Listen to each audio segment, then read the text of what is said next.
You ask Tiger to solve.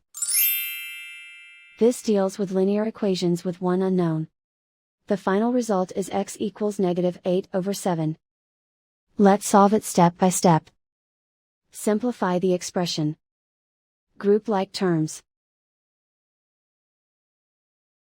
Simplify the arithmetic. Group all constants on the right side of the equation. Add 8 to both sides. Simplify the arithmetic.